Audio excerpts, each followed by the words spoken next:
Hey everybody, what's up and welcome back to today's video guys. And today guys, I'm going to go ahead and be showing you how you create a website in Webflow.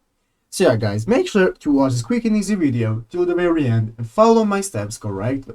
So you can make sure this works the same for you and that you can do this yourself. But yeah guys, let's get straight into it. The first thing you want to do guys is go ahead and open up the official webflow.com website right here and log into your account.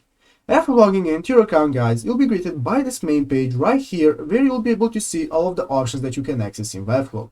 Here you have your dashboard, marketplace, resources, and so on.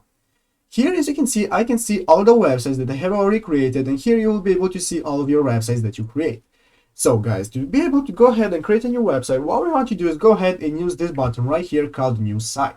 So let's go ahead and open up the button right here by clicking on New Site. And now this will bring us to this page where we can go ahead and select a template. As you can see some free templates right here that you can use for creating a website.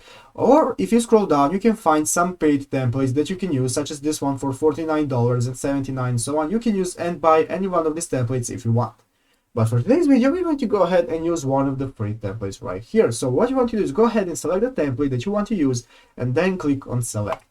After clicking on select guys, now you have to go ahead and give your site a name. Let's go ahead and name it video today.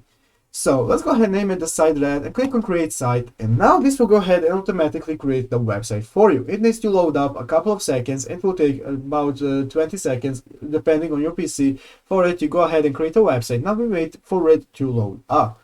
So while it's loading up, you can see that it is turning, and now we have successfully created our website.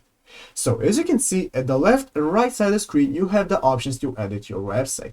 At the left side of the screen, you can use these options to add new elements, such as you have the add elements button that you can use for adding images, text, and so on. Here you can see all of your components, you can see your website settings, and so on. And the right side of the screen, you can use these options to go ahead and edit and style those elements that you add to your website. You have the style option right here, the element settings, and so on. So if you add some text, you can go ahead and change the color right here or position and so on. But yeah guys, basically those are just some beginner tips to get started with creating your website. You can go around and play around with these options until you can create your website. So I hope this video was helpful. If it was, make sure to leave a like and subscribe to the channel. So guys, thanks for watching, take care, and bye.